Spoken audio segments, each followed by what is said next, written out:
It was a quiet Sunday in small-town America, late 1960s. The wooden pews were filled, hymnals still open in the hands of families who had just finished singing Amazing Grace.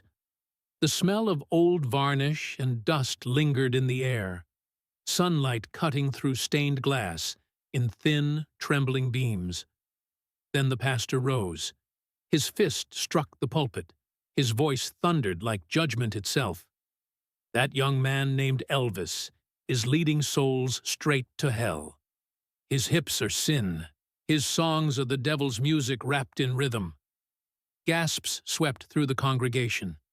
Some nodded fiercely, clutching their Bibles tighter. Others looked stunned, whispering, "But doesn't he sing hymns?"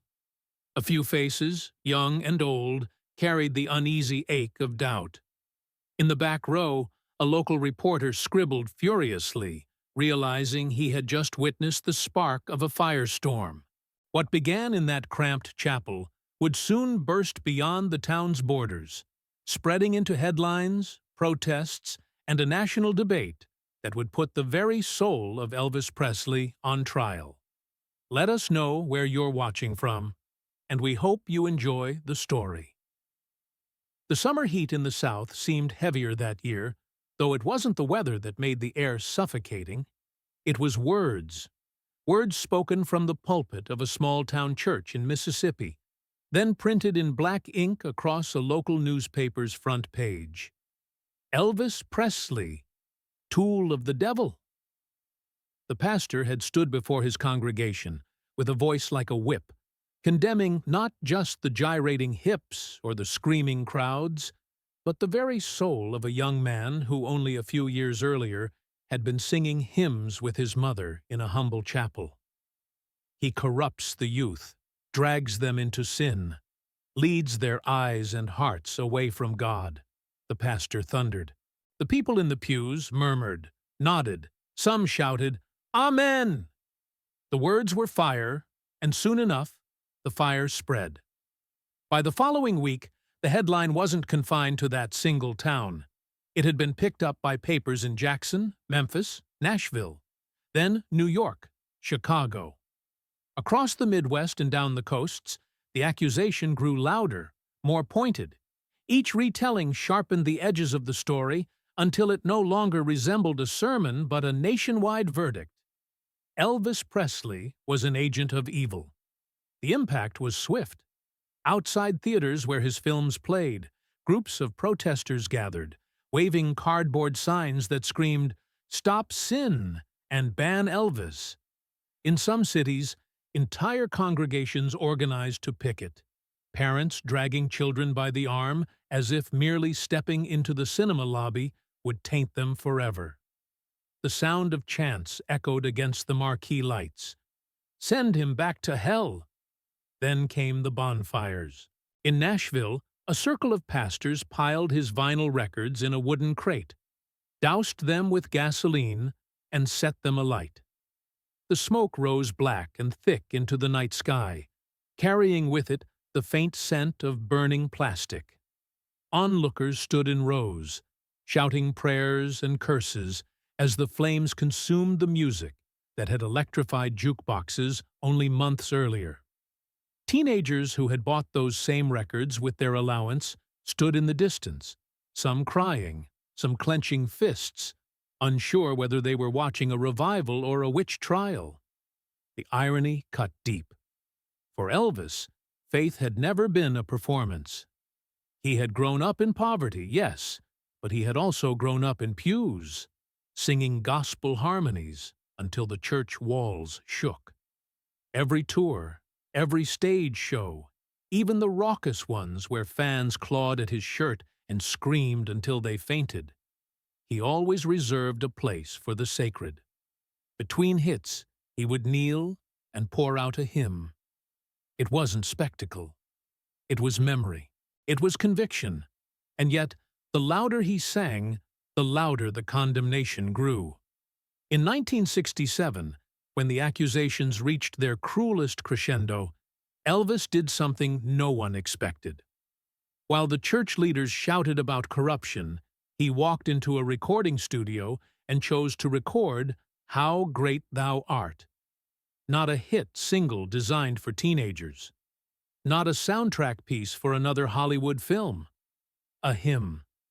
The same hymn he had once sung in a Pentecostal church as a boy. The session wasn't glamorous. No flashing bulbs, no roaring crowd, just microphones, sheet music, and a singer who felt the need to steady himself against the storm. His voice, however, rose with a strength that even the harshest critic could not deny. It was not rebellion. It was not rock and roll swagger. It was prayer. When the record was released, something unexpected happened. The same industry that had crowned him the king of rock and roll turned and placed in his hands the most prestigious award in American music, a Grammy, his first. And not for Jailhouse Rock or Heartbreak Hotel. Not for the hip-shaking anthems that had made parents faint in fear. It was for How Great Thou Art, a song of praise. The contradiction was almost unbearable. On one hand, pastors were setting his music on fire in church parking lots. On the other, the highest cultural institutions were recognizing him for a sacred hymn. In living rooms across America, the conversations grew heated. Some pointed to the Grammy as proof that maybe this young man wasn't the devil's tool at all. Maybe God had given him a gift. Others doubled down, insisting it was a trick, that Satan himself could wear the mask of an angel. But the truth was simpler and far more human. Elvis Presley was still that boy from Tupelo who sang until the church rafters shook. And no amount of condemnation could erase the memory of his mother's proud smile when she heard his voice rise heavenward. And yet, behind the applause and awards, he felt the sting. Every headline, every shouted curse outside a theater, every burning record gnawed at him. They weren't just attacking his music. They were attacking the part of himself that believed still in redemption. The flames of condemnation would not burn out quickly. They had already set the stage for a battle larger than Elvis ever wanted. Not just the clash of music and morality, but of perception and truth. And though he didn't yet know it, that battle was only beginning. The article finally reached him. Folded neatly on the breakfast table at Graceland, the ink still smelling faintly of the press, Elvis stared at the headline as though it had been written in fire. He had known about the sermons, the whispers in church halls, but seeing his name in print, accused of dragging souls toward damnation, was something else entirely. He didn't curse. He didn't slam his fist on the table. Instead, he went quiet. His eyes scanned the words, then drifted to the window, where the Memphis morning was just breaking through the magnolia trees. For a long while he said nothing. One of his close aides asked cautiously, "You gonna say something about it?" Elvis shook his head. "If I fight back with anger, they win. I need to understand why they see me this way." And so, in the weeks that followed, he did something almost no one knew about. Disguised in plain clothes, denim jacket, cap pulled low, he slipped into church services across Tennessee and Mississippi. Sometimes alone, sometimes with one trusted friend. He'd sit in the back pews, listening. The sermons often carried the same refrain: "Beware of the music that corrupts." His name wasn't always mentioned, but he felt it in every warning tone, every pointed glance toward the young people in the congregation. He wasn't there to argue. He was there to listen. And what he heard cut him. Parents terrified their children would be lost. Ministers convinced that a song could unravel the fabric of faith. He wondered, how did the same hymns I grew up singing become invisible to them? The tension only escalated when news broke of a massive gathering in Jackson, Mississippi. Flyers circulated calling it the Anti-Elvis Conference, a meeting of ministers from multiple denominations. They promised to expose him as the greatest threat to America's youth. The venue was an old civic auditorium, hot and crowded, the kind of place where tempers could ignite as easily as a match to dry straw. Wooden chairs filled every corner. Banners hung from the balcony rails. Save our children. Stop Elvis now. The crowd buzzed like a swarm, fans whirring overhead, the scent of sweat and fear mixing in the air. On stage, one preacher after another rose to speak, their words sharper than knives. "He shakes his body like a serpent," shouted one. "He leads young girls into temptation," roared another. The audience shouted, "Amen!" with every accusation, stomping feet, clapping hands, as though the fervor itself could exorcise the memory of his voice from their children's radios. It reached a fever pitch. A middle-aged pastor, his face flushed red, slammed his Bible on the podium and thundered, "This man is the single greatest danger to the moral future of America." The crowd erupted, some people rising to their feet in wild approval. And then, something unexpected. A young preacher, no more than 30, suddenly stood up from the audience. He didn't shout. His voice, though steady, carried across the hall with surprising force.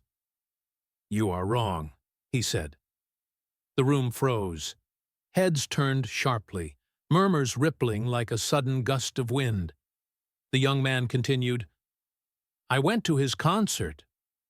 I saw him drop to his knees on stage and sing a prayer. Not a song. A prayer. I saw people in tears, lifting their hands like they were in church. If you call that the devil's work, then maybe you've forgotten what it looks like when people feel the Spirit." For a moment, silence engulfed the hall. The kind of silence that presses against your chest and makes your heartbeat deafening. Then came the uproar. Some shouted him down, others hissed insults. The older pastors glared, one even slamming a fist against the podium. "Young man, you've been deceived," another yelled. The noise rose, a storm of outrage threatening to swallow the lone voice of dissent. But the damage was done. A crack had appeared in the wall of condemnation. Those who had come expecting perfect unity and judgment now left whispering among themselves, shaken by the testimony of someone who had actually seen what Elvis did on stage, rather than relying on second-hand condemnation. Far away, back in Memphis, Elvis heard about it. One of his friends read the report aloud to him while they sat in Graceland's den. Elvis leaned back, eyes closed, listening. When the words were finished, he whispered, "So, someone saw what I meant." It wasn't victory. It wasn't vindication. But it was proof that truth could pierce through the noise, even if only for a moment. Still, the battle lines were clearer than ever. On one side, the voices of fear and outrage, convinced that every note he sang dragged America closer to ruin. On the other, the fragile, trembling voices of those who saw in him not rebellion, but faith disguised in rhythm. The worlds were colliding, and Elvis stood in the middle, not sure which side would claim him, or whether either side truly understood him at all. The crowd in Memphis was restless that night. Flashbulbs burst like small explosions as fans pressed against the stage, shouting his name. The air inside the Coliseum was thick with the smell of popcorn, sweat, and anticipation. Elvis had just finished a driving rendition of Blue Suede Shoes, the band hammering behind him, the brass section blaring. The audience roared, yet something heavy lingered beneath the applause, an unspoken tension that had been building in the press for weeks. Elvis felt it. He always did. He could sense when the room wasn't just celebrating him, but testing him, weighing him against the headlines. He stood center stage, microphone in hand, his chest still rising from the last song. Then he raised his hand, not to strike another chord, but to quiet the band. The room dimmed into silence. At first, people thought it was a planned interlude, maybe a dramatic pause. But then he spoke. "They say my music is from the devil." His voice was low, steady, carrying over the hushed crowd. "They say I'm leading young people astray. But before I ever sang in a hall like this, before there was a stage, before there was a Cadillac or a record, I sang in church. I sang with my mama sitting in the pew, tears on her cheeks. I want you to hear what I sang then." He closed his eyes, tilted his head slightly back, and without the band, without accompaniment, he began, "Oh, well, I'm tired and so weary, but I must go along." It was Peace in the Valley, sung without microphone tricks, without orchestration, just the raw timbre of his voice. The cavernous hall. Moments earlier, a storm of cheers now seemed small, intimate, as if everyone had been transported into a tiny chapel. His tone trembled at first, then grew strong, carrying a warmth that felt like confession and prayer combined. The effect was immediate. Grown men shifted uncomfortably, eyes glistening. Women pressed handkerchiefs to their faces. Teenagers who had come for the thrill of rebellion found themselves sitting motionless, unsure what to make of the sacred hush falling over them. The silence was so complete that the faint hum of the stage lights could be heard, along with the occasional sniffle from someone in the rafters. As the final line faded, "There will be peace in the valley for me." Elvis lowered the microphone, but no one clapped. Not at first. They sat stunned, caught between reverence and disbelief, as though applauding would break the fragile holiness of what had just happened. Then, slowly, the applause rose, not wild and frantic, but deep, almost solemn. It was a sound of gratitude, not frenzy. Unbeknownst to the audience, among them sat a reporter from the very same paper that had first printed the accusation, branding him a tool of Satan. He had come expecting to confirm what the pastors claimed: the wailing of fans, the thrusting of hips, the chaos of unbridled energy. He had not expected a hymn sung in the stillness of thousands holding their breath. That night, back in his hotel room, the reporter struggled with his notes. He crossed out phrases, rewrote lines, searching for words that matched what he had witnessed. The following morning, his article appeared with a headline that stunned even his editors: "I heard a voice that could not belong to the devil." He described how the singer's face, often caricatured in cartoons as sneering and lewd, had looked worn, almost tender, as he lifted the song heavenward. How the audience, known for screams and fainting spells, had sat spellbound in reverence. He admitted his own skepticism, confessing that he had come prepared to mock, but instead left shaken. The article spread like a countercurrent to the flames of condemnation. For the first time, the national conversation tilted. Some ministers scoffed. "It's a stunt," they insisted. Others, however, paused. If even a hardened journalist could be moved, maybe the truth was not as simple as the headlines declared. Elvis himself said nothing to the press. He returned to Graceland, tired, but oddly at peace. To him, it hadn't been a calculated gesture. It was survival.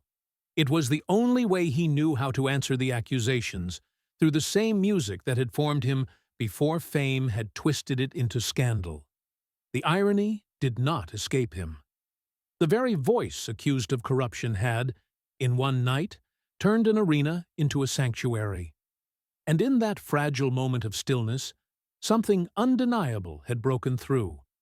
Not rebellion, not spectacle, but prayer, raw, unvarnished, and impossible to dismiss. It wasn't the end of the battle. Far from it.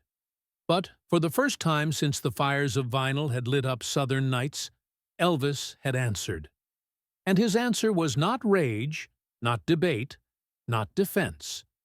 It was a hymn sung in the valley of noise, and it left thousands wondering whether they had just witnessed a man condemned or a man redeemed. The Memphis concert rippled through the country like a stone dropped into still water. In its wake, the ripples collided violently.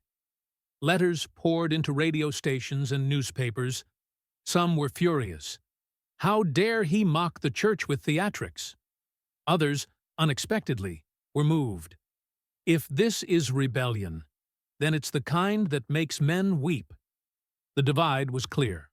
On Sunday mornings, in pulpits from Texas to Ohio, preachers kept condemning him, their voices urgent, fists pounding wooden lecterns. Yet, astonishingly, some congregations began adopting his hymn recordings, playing them in youth meetings as proof that sacred music could still touch restless hearts. The very man once denounced as a corrupter was suddenly being used as a tool for revival.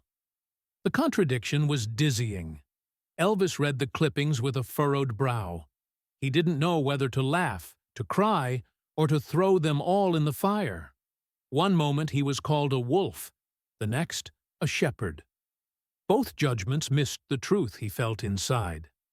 At Graceland, the mansion was alive with noise most nights. Friends drifting through the halls, laughter spilling out of card games, the clink of pool balls echoing late into the hours. Yet, in the quiet moments, when the laughter faded and the house seemed too large for one man's thoughts, Elvis confessed his unease to the people closest to him. Joe Esposito, one of his most trusted companions, recalled him pacing the den, hands buried in his pockets. "I'm tired of being pulled in two directions," Elvis admitted, voice strained. "If I sing rock and roll, I'm the devil. If I sing gospel, I'm accused of pretending. I just want to sing what's in me, Joe. That's all." His inner turmoil was not theatrical. It wore him down. He had lived with fame's glare long enough to grow calloused to gossip. But this was different. This was his faith, his identity, his mother's memory being thrown into a public court he never asked to attend. Late one night, unable to sleep, he wandered into the music room. The lamp on the piano cast a golden circle across stacks of sheet music. He sat down heavily, pressing a single key, letting the sound linger in the quiet house. From the window, the Memphis night stretched black and endless, cicadas humming in the distance. On the table beside him lay a stack of unopened mail. He shuffled through it absently until one envelope caught his eye. It wasn't addressed in a fan's shaky scrawl or a critic's typewritten neatness. The paper was plain, the handwriting young, unpracticed, but steady. Curious, he tore it open. The letter inside stunned him. "Brother Elvis, don't let the old men break you down. We are young pastors, serving in small churches, and we've seen your songs reach the very people we cannot. A hymn sung in your voice travels farther than any sermon we preach. You've brought more souls to tears than all of our revival tents combined. Don't give up. Don't change. Keep singing what God placed in you." At the bottom were signatures, dozens of them, scrawled in different hands from across states he had never visited. Elvis sat back, the letter trembling slightly in his hand. For a long time, he didn't move. He simply stared at the words, as if reading them might anchor him against the storm. The room was still. Only the faint tick of the grandfather clock and the quiet hum of the night entered the silence. When Joe wandered in later, he found Elvis still at the piano, the letter folded neatly beside him. He didn't look up right away. Finally, Elvis said softly, "Maybe they see me clearer than I see myself." It wasn't triumph. It wasn't resolution. But it was relief, like a hand reaching through the noise, pulling him back from the edge of despair. The conflict didn't vanish. If anything, it deepened. Now he knew he carried the weight of two opposing worlds on his shoulders. But he also knew something else. He wasn't completely alone. Somewhere out there, among the din of condemnation, were voices rising in quiet defense, urging him forward. And in the stillness of that Memphis night, with the lamp casting its solitary glow and the letter lying like a fragile shield on the piano, Elvis found just enough strength to hold the middle ground between the fire of accusation and the whisper of faith. By the end of the decade, the controversy refused to fade. The bonfires had dwindled, the protests thinned, but the accusations found new breath each time a preacher wanted to rouse a restless crowd. Elvis had become more than a man. He was a battlefield where America fought over its soul. And then came the challenge. One of the most prominent voices among the televangelists, fiery, charismatic, relentless, announced during a broadcast that he was ready to confront Elvis Presley directly. He called for a public showdown, live on national television, where the truth would be revealed. His words dripped with certainty. "I will expose the king of rock and roll for what he truly is, a danger to our youth, a wolf in rhinestones." The invitation spread quickly.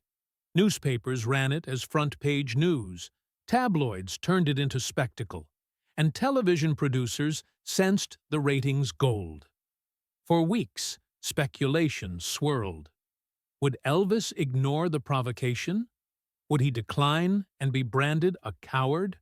Colonel Tom Parker, his manager, stormed through Graceland's halls in frustration the moment the idea reached them.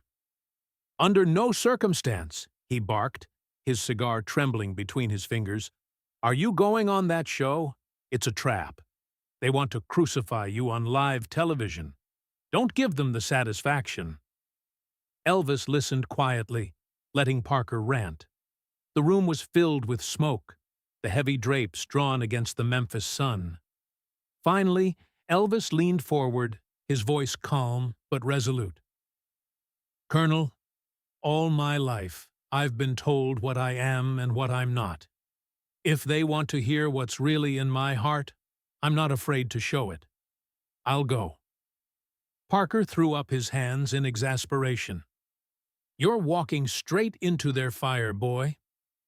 Elvis's answer was simple. "Then let them see if the fire can burn what I carry." The decision stunned his entourage. Friends tried to dissuade him, warning that no matter what he said, the pastor would twist his words. But Elvis wasn't preparing a speech or a defense. He wasn't interested in winning an argument. He wanted only to stand in truth, unarmed except for his voice and his faith. The day of the broadcast arrived. The television studio in New York hummed with anticipation. Technicians bustled around the cameras, stagehands adjusted the lights until they glared like a midday sun. Rows of chairs were filled with a studio audience eager to witness a confrontation that had already been advertised as the showdown of the century. Backstage, Elvis sat quietly in the dressing room. His white suit was immaculate, not the flamboyant jumpsuit of Vegas, but a modest, tailored outfit that spoke more of dignity than of showmanship. He didn't pace. He didn't fidget. On the table beside him lay an object no one had expected him to bring. A worn, leather-bound Bible. The book had been with him since childhood, a gift from his mother, its pages thinned from years of turning, verses underlined in faded pencil. He ran his fingers across the cover, tracing the grooves as if grounding himself before stepping into battle. Even Parker, standing in the doorway, was momentarily speechless when he saw it. "Elvis," he muttered, "what are you doing with that?" Elvis looked up, his blue eyes steady. "It's not a prop, Colonel. It's who I am." If I go out there without it, I'm letting them write my story for me." The moment lingered. For all of Parker's bravado and bluster, he could find no argument. He simply nodded and left him to his thoughts. As the stage manager knocked on the door, "Mr. Presley, we're ready for you." Elvis stood, straightened his jacket, and picked up the Bible. With each step toward the glaring lights of the studio, he felt the weight of expectation pressing down. The audience was waiting to see him humbled, the pastor ready to attack with the fervor of a man certain of his righteousness. But Elvis carried something different into that room. Not a defense crafted by lawyers, not a speech polished by handlers, but the fragile, unshakable truth of a boy who had once sung hymns barefoot in a Mississippi church. The cameras were rolling. The pastor was already on stage, Bible in hand, fire in his eyes, waiting to strike. The nation leaned forward, televisions flickering in living rooms from coast to coast. And Elvis, with his mother's Bible pressed to his chest, walked calmly into the storm. The studio lights blazed hot as noon. The cameras clicked into position, their red bulbs glowing, ready to beam every word, every flicker of expression, into millions of homes across America. Rows of chairs were packed with an audience chosen for effect. Churchgoers, skeptics, curious onlookers, fans who had managed to slip through the producer's careful screening. The tension was so thick it seemed to hum through the wires and cables snaking across the floor. On one side of the stage stood the pastor, his suit dark, his voice booming even before the microphones caught it. He wasted no time. "America, look at this man," he thundered, pointing toward Elvis as if accusing him in a courtroom. "His music twists the body into lust. His movements defile the sacred temple of youth. He has become the golden idol before which your children bow." The crowd erupted, half with applause, half with murmurs of unease. Elvis sat in his chair, angled slightly toward the audience, his mother's Bible resting on his lap. He didn't interrupt. His face remained still, almost gentle, though his eyes betrayed a quiet storm. Every word from the preacher struck at wounds that had already been torn open by years of condemnation. Yet he held himself steady, refusing to be dragged into the shouting match. The pastor pressed on, feeding off the silence. Look at him. Bedazzled suits, writhing hips, women fainting in sin. Is this the example we want for our children? This man, this so-called king, is a servant of darkness. The audience shifted uneasily. The cameras zoomed in, catching the beads of sweat glistening on the preacher's forehead, the clenched fists, the rising pitch of his fury. For a moment, it seemed Elvis would remain motionless, a target absorbing the blows. But then, slowly, deliberately, he lifted the Bible. The audience hushed. Even the preacher faltered for half a breath, startled by the movement. Elvis opened the worn cover with reverence, fingers brushing the faded notes written long ago by his mother's hand. His voice, when he finally spoke, was not loud, not theatrical. It was soft, yet it carried with a clarity that cut sharper than any shout. "Judge not, that ye be not judged," he read, his southern cadence lingering on the words from Matthew's Gospel. He closed the book gently, letting the verse hang in the silence. Then he looked directly into the camera, as though speaking not to the pastor beside him, not even to the audience in the room, but to the families watching in their living rooms across America. "I grew up in church," he said quietly. "The first time I ever sang in front of people, it wasn't in a theater. It was in a little wooden building with cracked pews and a preacher who knew my mama by name. I sang for God before I ever sang for money. And I still do. If what I sing lifts even one person out of darkness, then I don't believe it's from the devil." The silence that followed was crushing. Cameras caught faces in the audience, some with tears rolling freely, others stunned, jaws slack, eyes lowered. Even the pastor seemed momentarily stripped of his thunder, his mouth opening and closing without words. A woman in the front row clasped her hands over her mouth, whispering a prayer. A man near the back bowed his head, unable to meet Elvis's gaze. It wasn't argument that had stilled them. It was something far more dangerous to certainty. Truth spoken without armor, without defense, simply and honestly.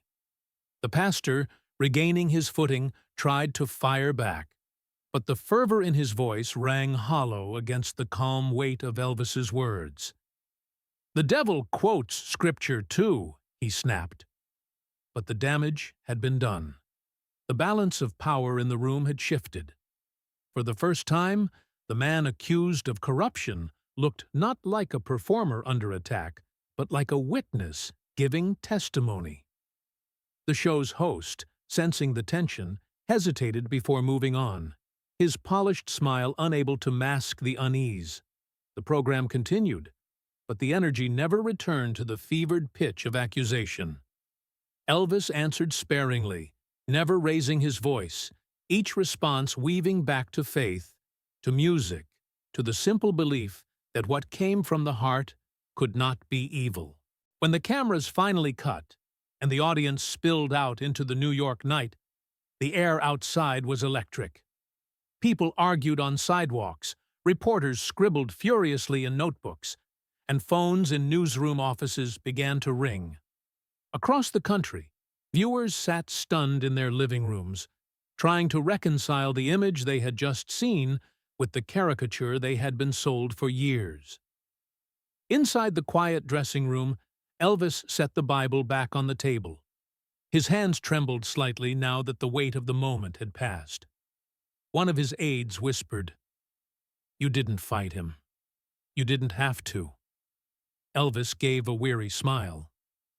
The truth doesn't need fists. And somewhere, beyond the cameras, beyond the headlines already being written, the silence of that studio lingered in the hearts of those who had witnessed it. A silence that spoke louder than sermons or songs. The morning after the broadcast, America woke divided. Newspapers carried dueling headlines across their front pages. In Chicago, one paper declared, "Elvis silences his critics with scripture." In Atlanta, another sneered, "Presley hides behind piety." Radio talk shows lit up with callers arguing, some praising his humility, others dismissing it as an act. The firestorm of opinion was louder than ever, but beneath the noise, something had shifted. For the first time, the debate wasn't about whether he was evil or not. It was about whether he was sincere. And sincerity, unlike scandal, could not be settled with shouting. Back in Memphis, Graceland was unusually quiet.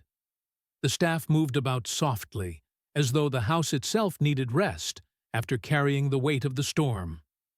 Elvis sat alone in the music room, the heavy curtains drawn back to let the moonlight pour across the polished black piano. His friends had gone to bed hours earlier, but he remained, hunched slightly forward, his hands drifting over the keys. The notes he played weren't polished, simple chords, fragments of hymns that rose and fell like whispered prayers. Sweet hour of prayer. Then a line from In the Garden. His voice joined, low at first, then lifting, unaccompanied but full.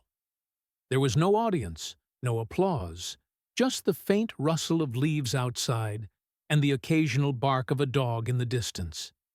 It was in these moments that those closest to him said he was most himself, stripped of the costumes, the cameras, the chaos, just a man at his piano, reaching for something greater than himself.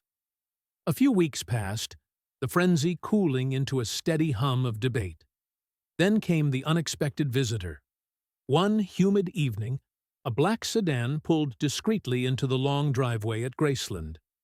The man who stepped out was familiar. Too familiar. The pastor from the broadcast. No cameras followed. No reporters hounded the gate. He had come alone, seeking no spectacle this time. The staff, surprised, escorted him inside. He waited stiffly in the living room, clutching his hat in both hands, until Elvis entered. The room was thick with silence. For a long moment, neither man spoke. The memory of their confrontation on national television hung between them like a shadow. Then, quietly, the pastor said, "I came to see your eyes again." Elvis tilted his head, unsure. The pastor's voice trembled, stripped of its public thunder. "When I was shouting at you on that stage, I expected to see defiance, arrogance, maybe even mockery. But I didn't. I saw something I wasn't ready to admit." He hesitated, his hands tightening around the brim of his hat. "I saw a man who believed what he was saying, and I couldn't shake it." Elvis didn't gloat, didn't smile in triumph. He simply lowered himself into the chair opposite, the Bible his mother had given him resting on the side table. "Preacher," he said softly, "I don't have answers for the world. I only know that when I sing, something greater moves through me. If it brings hope, then maybe that's all that matters." The pastor bowed his head, his voice almost a whisper. "I judged you without knowing you. I saw the noise, not the heart." The two men sat in the stillness of Graceland, the ticking clock filling the silence where accusations once rang. No cameras, no audience, no headlines, just two souls meeting across the chasm of misunderstanding. Later, when the pastor left, Elvis returned to the piano. The night was warm, the scent of cut grass drifting through the open window.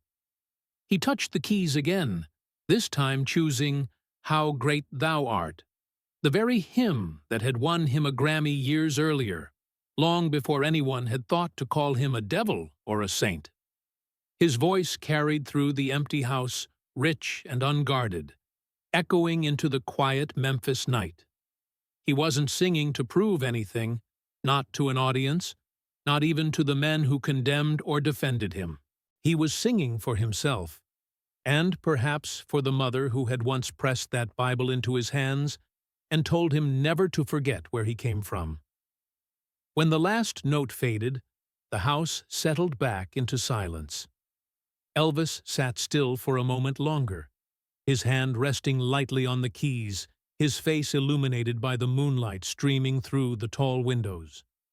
The world outside would continue to argue, to label, to twist his name into a symbol for one side or the other. But within those walls, in that quiet hour, none of it mattered. He was simply a man with a gift, offering it upward, hoping it might reach someone who needed it. And perhaps, in the end, that was the answer. Not victory, not vindication, not the approval of men in pulpits or critics with pens. Just the quiet, stubborn act of singing truth into a world too loud with judgment.